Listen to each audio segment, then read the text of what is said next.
আমাৰ সন্মানীয় সভাপতি বদৰুদ্দিন আজমল সাহেবৰ নিৰ্দেশ আছিল যে আমি তাত যাব লাগে আৰু এটা মানে প্ৰস্তাৱ এটা আমি লৈছোঁ দলৰ ফালৰ পৰা। এই প্ৰস্তাৱটো হেণ্ড অভাৰ কৰিবলৈ ফেমিলিক অলৰেডি আমাৰ ফালৰ পৰা সিদ্ধান্ত লোৱা হৈছে যে আমি তেখেতৰ নামত এটা স্কলাৰশ্বিপ, দুখীয়া ফেমিলিক এটা স্কলাৰশ্বিপ কৰিব আজমল চাহাবে। লগতে যিটো এডমিনিষ্ট্ৰেটিভ বিল্ডিং হ'ব আজমল গ্ৰুপ অফ কলেজৰ যিটো ডাঙৰ বিল্ডিংটো হ'ব, প্ৰপ'জ যিটো বিল্ডিং হ'ব, সেই বিল্ডিংটোৰ নামাকৰণো জুবিন নামেৰে নামাকৰণ কৰা হ'ব। এইখিনি অলৰেডি ঘোষণা কৰা হৈছে।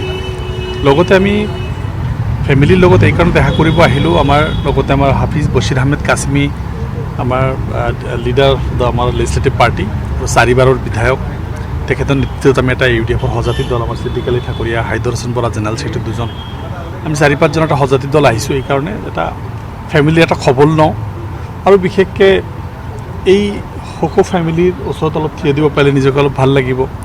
সেইকাৰণে ইয়াত আহিলোঁ। আহি আৰু আমাৰ যিটো এটা প্ৰশস্তি পত্ৰ আজমল চাহাবে প্ৰেৰণ কৰা প্ৰশস্তি পত্ৰ ফেমিলিক হেণ্ড অভাৰ কৰিলোঁ। তেখেতসকলেও আমাক আশ্বাস দিলে যে আমি কি পদক্ষেপ ল'ব ওলাইছোঁ সেই সকলো পদক্ষেপখিনি তেখেতসকলক জনাব লাগে। আৰু আজি আজমল চাহাবৰ এটা ডাঙৰ এটা তেখেতৰ লিখনি এটা ওলাইছে। আজি নিজে তেখেতে লিখিছে এটা মানৱ দৰদী জুবিন বুলি, আজি চব পেপাৰে হেডলাইনে আহিছে। তো আমি এইখিনি এটা খবৰ ল'ব আহিলোঁ বেছিকেলি এইটো কথা, আৰু এটা শ্ৰদ্ধা, তেখেতৰ ঘৰত আহি এটা শ্ৰদ্ধা জনোৱা, তেখেতৰ আত্মাই শান্তি পাওক। সেইদিনাখনো আমি আমাৰ দলৰ পৰা গৈছিলোঁ, যিদিনাখন তাতে লৈ আনিছিল তেতিয়াও গৈছিলোঁ, লাষ্ট দিনাও গৈছিলোঁ। তো তেখেতৰ নিচিনা যিটো অৱস্থা হৈছে আজিলৈকে আমি জীৱনত ক'তো দেখা নাই যে মানুহ ইমান আৱেগিক হয়।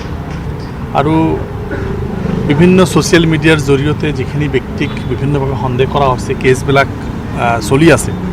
আমি এটাই কথা ক'ব বিচাৰিছোঁ এই ক্ষেত্ৰত যে এই কেছবিলাকৰ যাতে কোনো গাফিলতি কৰা নহয়।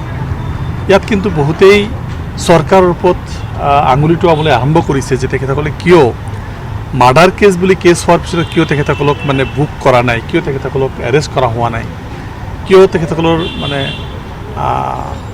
মানে মানে ইণ্টাৰগেশ্যনৰ আওতালৈকে অনা হোৱা নাই। এইটো এটা ডাঙৰ প্ৰশ্ন ৰৈ গৈছে। কাৰণ মুখ্যমন্ত্ৰী ডাঙৰীয়ে কেতিয়াবা কয় শ্যামকানক চিনি নাপাওঁ, কিন্তু হাজাৰটা ফটো তেখেতৰ লগত ওলাই আছে, তেখেতৰ ফেমিলিৰ লগত ফটো ওলাই আছে। তো এই কথাবিলাক সিদ্ধাৰ্থ শৰ্মাৰ বিষয়টো অত্যন্ত গুৰুত্ব সহকাৰে চাব লাগে।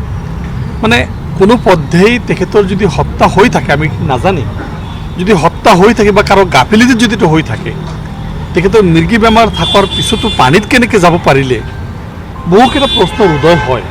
এই প্ৰশ্নবিলাকৰ সমাধান কিন্তু অসমৰ ৰাইজে বিচাৰি আছে। আৰু আমি ৰাজনৈতিক দল হিচাপে আমিও বিচাৰি আছোঁ যে আমাৰ এজন ব্যক্তি, যিজন ব্যক্তিক এনেকুৱা মৰম অসমবাসীৰ বা গোটেই ভাৰতবাসীৰ যেনেকুৱা মৰম দেখাইছে, এনেকুৱা এজন ব্যক্তিক যদি আমি অৱহেলা কৰি, ডিলে টেকটিছ কৰি, ইণ্টিগ্ৰেশ্যনত যদি ডিলে টেকটিছ কৰোঁ, ইনকুৱাৰীত যদি ডিলে টেকটিছ কৰোঁ, তেতিয়াহ'লে তেখেতৰ ওপৰত অন্যায় কৰা হ'ব। আমাৰ তেতিয়াই আমাৰ শ্ৰদ্ধাটো পূৰ্ণাংগ পাব। কাৰোবাৰ অৱহেলাত, কাৰোবাৰ গাফিলতিত যদি তেখেতসকলৰ মৃত্যু হৈ থাকে আৰু আমি যদি এইটো ফাইণ্ড আউট কৰিব নোৱাৰোঁ, তাক যদি উপযুক্ত শাস্তিৰ ব্যৱস্থা কৰিব নোৱাৰোঁ, তেতিয়া আমাৰ সকলো আৱেগ কিন্তু ধুই ভাহি গুচি যাব আৰু ইয়াতকৈ আমি ৰিজাল্ট নাপাম। সেইকাৰণে আমি আমাৰ দলৰ ফালৰ পৰা এটা কথাই আপোনালোক ক'ব বিচাৰিছোঁ যে সৰ্বভাৰতীয় সংযুক্ত গণতান্ত্ৰিক মৰ্চাৰ ফালৰ পৰা ইমিডিয়েট হোম ডিপাৰ্টমেণ্টত এইটো ইণ্টিগ্ৰেশ্যন টানিব লাগে আৰু সেই মানুহখিনিক এৰেষ্ট কৰি CBIৰ তদন্ত হওক, CBIৰ জৰিয়তে এইটো তদন্ত হৈ কোন দোষী নহয় স্পষ্ট হওক, এইটো আমি বিচাৰিছোঁ।